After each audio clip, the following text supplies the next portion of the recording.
you get involved with computer animation and the digital media space? Yeah, so my background in computer animation, it's evolved a lot. So my background's actually architecture, and was one of the first 1, 2, maybe 3 individuals working in an architect's office that ever had access to a CAD system. So this was in 1983. The office I was working with paid $129,000 for a CAD system so that we could draft on it instead of paper. It had 1 megabyte of RAM, and it had an 84 megabyte hard drive, and it was $129,000. And it was slow, and it was boring, and it was frustrating because it couldn't do anything. And I fell in love with it not because of what it could do, but I could see the potential. And we started getting upgrades to the software every 3-4 months, and it was amazing what now you could do that you couldn't do before, and it started to be even more interesting.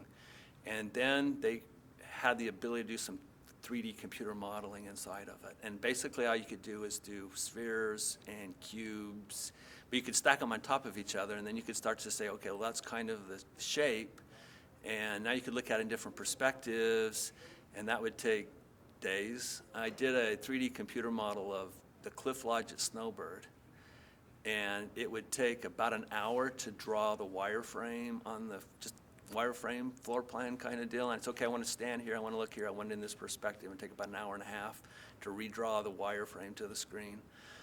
And it was just painfully slow. And so like in a morning I could look at 2 views of the building, and it was just so painfully slow, but it was so exciting because I knew the potential. And so quickly you start, because architects are trained in 3-dimensional space and kind of understanding what that is, it was easy to translate that. And so pretty soon I got more interested in computer graphics and that possibility, and architecture just didn't seem like it was going anywhere. It was interesting, and I'm very fascinated by it and love that experience. But the idea of creating virtual things was way more exciting than some of the other stuff I was doing on a day-to-day basis in architecture. So since you started in the digital media space, how is it, some of the big changes that you've seen?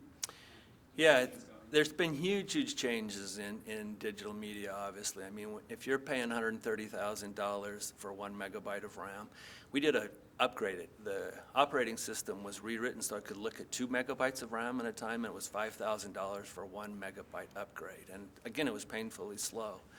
And now you see things that are happening in real time that wasn't even thought possible even 4 or 5 years ago, and now we're doing it, and it's doing it on cell phones, and it's doing on tablets and other kinds of things.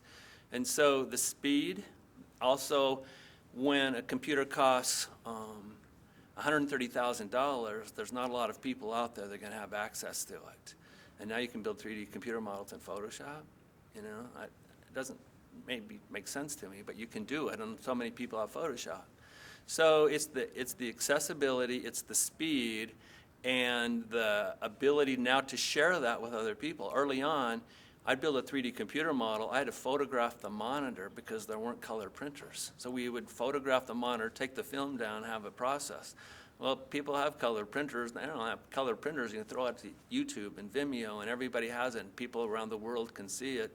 And we could show our photographs in the architect's office that we photographed off the monitor. So just night and day. And the interesting thing is I think we're still on just the start of the climb of the steep slope. I think the changes are logarithmic.